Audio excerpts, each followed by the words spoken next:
My son keeps me locked away in a room. The clock says 6:58. 2 minutes until bedtime. Daniel doesn't like when I'm late for bedtime. My thoughts are all jumbled up today. The medicine makes my head feel like it's stuffed with cotton, like someone shoved wet newspaper into my skull and let it harden there. I can hear Daniel in the kitchen. The clinking of dishes sounds like tiny bones breaking. He made spaghetti tonight. Spaghetti with meatballs. I liked the meatballs. I think I've always liked meatballs, even before the accident. Sometimes it's hard to remember what I liked before. Sometimes I wake up tasting blood and can't remember why. I should get ready. Daniel doesn't like when I'm not in bed when the clock turns to 7. He says it makes Mr. Jacks upset. And nobody wants Mr. Jacks upset. I've never met Mr. Jacks. Daniel says he comes to our house late at night and checks on things. Make sure everything is safe. Daniel says Mr. Jacks knows what's best for us. Daniel says Mr. Jacks has plans for me. When Daniel talks about Mr. Jacks, his eyes change. They get darker, emptier, like something crawls behind them. The doctors told me what did they call it? Traumatic something. Brain injury. From the accident. Sometimes I can think just fine, like now. Other times I can't remember my own name. The words get stuck. The thoughts won't connect right. I get confused about what year it is, what day, where I am. Sometimes I see shadows moving in the corners of my room, shifting, watching, waiting.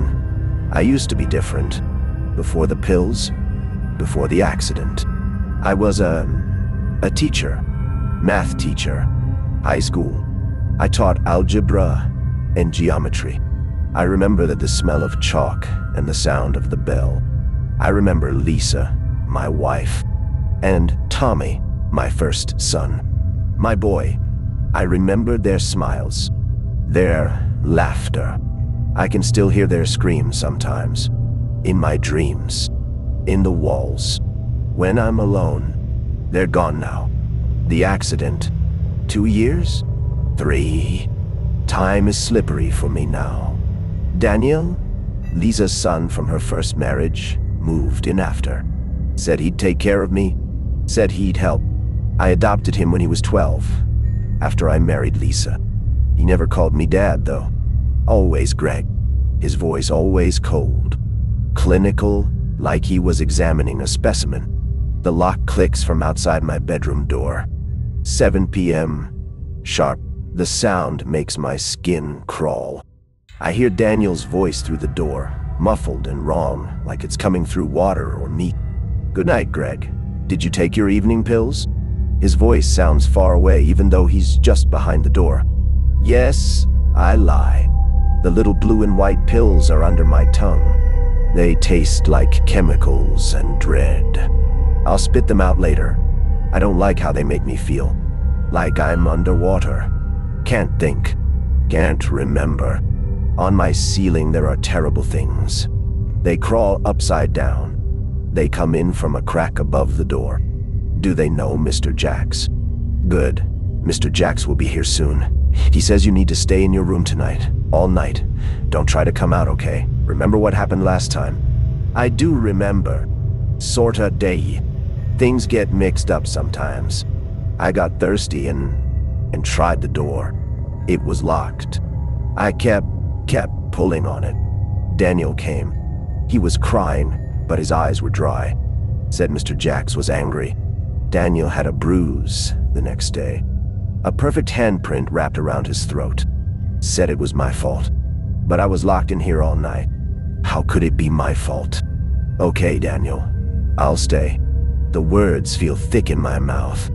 Hard to talk sometimes. Like my tongue belongs to someone else.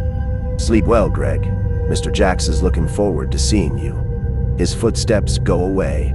They sound heavier than they should. Like someone much larger is walking away. I sit on my bed. Look around. This room is my whole world now.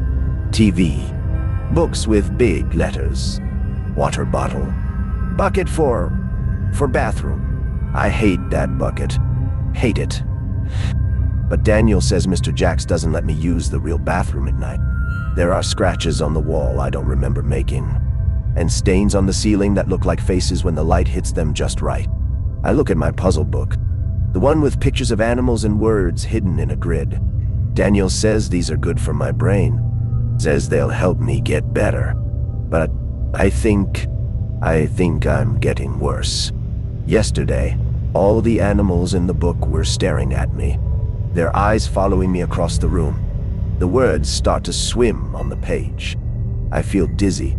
The medicine, it's kicking in. The stuff I took this morning makes it hard to focus. Makes the shadows in the corners grow longer, darker. But wait, I hear voices from the living room. Daniel's talking to someone. Another voice, deeper, older, raspy like sandpaper on bone. I try to listen. My legs feel wobbly, but I manage to get to the door. Press my ear against it. The wood feels cool, unnaturally cool, like it's sucking the warmth from my skin. He's secured for the night. The deep voice must be Mr. Jacks. It sounds wrong. Too deep, too hollow, like it's coming from somewhere very dark and very old. Yes, Daniel's voice. Just like you said. Good. Has he been behaving? Not really. Tuesday was bad. He kept calling me Tommy. Then he started crying, asking where Lisa was, saying he wanted to see her. He scratched himself until he bled. Said something was under his skin. That's concerning. We might need to adjust his dosage again. The stronger stuff. The one that makes him see us as we truly are. I move away from the door. My heart is going fast. Too fast. Like it's trying to escape my chest. Adjust my dosage. No. No more pills. Last time they changed my medicine, I couldn't wake up. Slept and slept. Couldn't tell if I was dreaming or awake. Saw things standing over my bed, watching me, touching me with hands that felt like wet leather. I go back to bed. Pull the blanket up. It feels safe under here. Through my window, I can see the moon. Full moon. Big and bright. Too bright. Unnatural.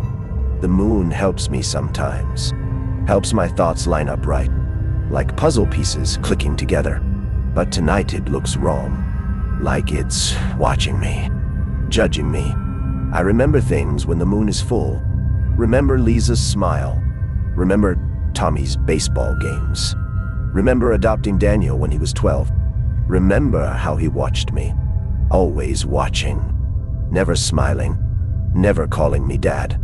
I remember the way he'd stand in doorways just watching us eat. The way animals would go quiet when he walked by.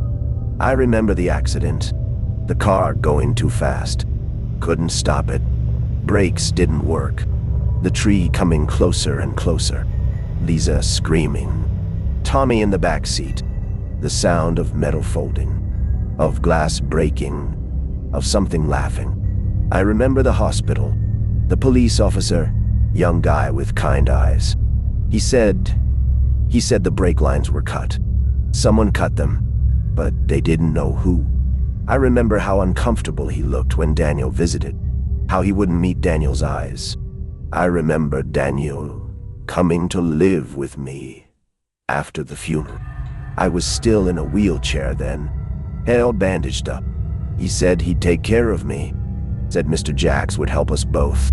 I remember how cold his hands were when he touched me, like he'd been keeping them in ice water. Mr. Jacks, the grief counselor. That's what Daniel said, but I've never seen him. Never signed papers. Never had therapy. And why? Why does he only come at night? Why do the lights flicker when his name is mentioned? Why do I sometimes hear him moving in the attic during the day when Daniel says he only comes at night? There's laughing from the living room. TV sounds. Explosions. Gunfire. But underneath it, something else. A wet, slithering sound. like something huge dragging itself across the floor. I think I fell asleep. My eyes open. Room is dark. Just moonlight. Clock says 2:17. What woke me up? A sound. From outside my door. A scratching sound. Like claws on wood. Footsteps. Heavy, uneven footsteps. I try not to breathe too loud. The doorknob moves. Turns. But the lock stops it. Something pushes against the door. Something heavy. The wood creaks, bending inward slightly. He's sleeping? Mr. Jax's voice, just outside my door. It doesn't sound human up close. Too deep. Too hollow. Like it's coming from the bottom of a well filled with mud and teeth. Should be. The risperidone and lorazepam knock him out pretty good. Daniel sounds tired. Afraid. Good. I brought the papers. Once we get him declared legally incompetent, we can access the insurance money. The house, too. Insurance. Money. My brain feels foggy, but something about this feels important. Wrong. How much longer will this take? Daniel asks. His voice trembles. Not long now. His condition is getting worse, just as we planned. Those pills I gave you are working perfectly. The brain damage from the accident gives us a good cover, but these medications will make him a complete vegetable soon. And then he's mine. All mine. My stomach hurts. Pills? They're making me worse on purpose? And what does he mean? I'll be his. I don't know. Sometimes he seems okay. Like today, he remembered it was Friday spaghetti night without me reminding him. There's a sound. Wet. Meaty. Like someone got hit with something heavy. Then something strange happens. I hear shuffling, and Daniel's voice changes. Gets deeper. Becomes Mr. Jax's voice. Don't get soft now. The deeper voice says. It echoes strangely, like it's coming from everywhere and nowhere. Then normal Daniel voice whimpering. No, sir.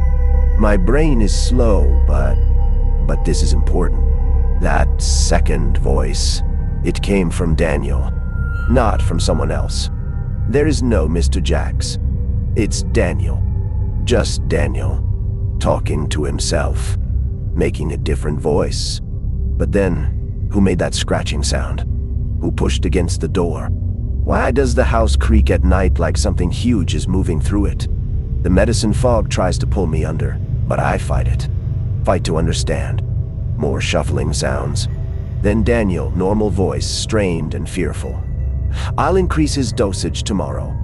Then deeper voice, but different now. Redder, with a gurgling quality that makes my skin crawl. Good. I want him completely helpless by next week. Just a drooling idiot who can't even feed himself. Ready for the transition. The words hurt. Make me want to cry. But I hold it in. What transition? What's going to happen to me? Footsteps go away down the hall. But they don't sound right. Too many of them. Like 3 or 4 people walking in perfect sync. My hands shake. Can't make them stop. The pills. Blue ones. White ones. Yellow ones. Daniel gives them to me. Morning. Noon. Night. They make my brain slow. Make me forget things. Make me stupid. Make me see the things that hide in the dark. The things with too many eyes and not enough skin. No. I see them when I don't take the pills. They're real. I know it. I think they are hiding from me. Mr. Jax. Who is he? We all know him. I think so. He's here at this house. I look at my water bottle. Did he put more medicine in there? Probably. The water looks wrong. Too thick. Too dark. Daniel isn't helping me. He's hurting me. Making me sick. And there's no Mr. Jax. Just Daniel talking to himself. Like he has 2 people inside him. Or something inside him. wearing him like a costume. I try to get out of bed. My legs are wobbly, like walking on jello. I make it to the window. Look out. Too high up. Second floor. Can't jump. And something moves in the yard below. Something big that shouldn't be there. Something that looks up at me with eyes that reflect the moonlight like mirrors. Door is locked from outside. I'm stuck here until 7 a.m. when Daniel brings breakfast. And more pills. More things to make me forget. To make me compliant. To prepare me. The moonlight helps me think. Helps me remember. I remember the insurance. Big policy on Lisa and Tommy. Got money when they died. And there's more money if I die. The mortgage insurance. My retirement money from teaching. My pension. Daniel can get it all if I'm declared incompetent. If I can't take care of myself, a thought comes, clear as a bell. Did Daniel cut the brake lines? Did he kill Lisa and Tommy on purpose? Was it part of his plan? First them, now me. I look around my room. Not a bedroom, a cell, a cage, a place of preparation. I have until morning to figure something out. My brain still works sometimes. When the medicine wears off. When the moon is bright. Because now I know part of the truth about Mr. Jax. He's not real. He's a voice in Daniel's head. Or maybe Mr. Jax is real. I know there's something else here too. Something that comes in the night. Something Daniel is afraid of. Something he's working for. Something that wants me. My tongue feels the pills I hid there. I spit them into my hand. Hold them tight. I notice something on the wall I didn't see before. Scratched into the paint with fingernails. Words in Lisa's handwriting. He's not Daniel anymore. When 7 a.m. comes, I'll be ready. I might be damaged. Might be slow. But I'm not stupid. But I wonder, what do I need to do to get Mr. Jax to let me leave? Mr. Jax. He is it. The one. The one who scratches at my door at night. The one who makes the house groan. The one who waits in the dark with patience that feels ancient and hungry. Not anymore. I can stand up to Mr. Jax. It's nearly 7 a.m. I can hear movement outside my door. Footsteps. Too many footsteps for one person. I've been up all night. Found more writing hidden in this room. Under the carpet. Behind the dresser. Lisa and Tommy were trying to warn me. Daniel isn't Daniel. Hasn't been for years. Something else wears him now. Something old. Something patient. Something that's been collecting our family one by one. My son Tommy left behind a drawing of Mr. Jax. It's unlike anything I've ever seen. The door is opening now. Time to find out what Mr. Jax really looks like.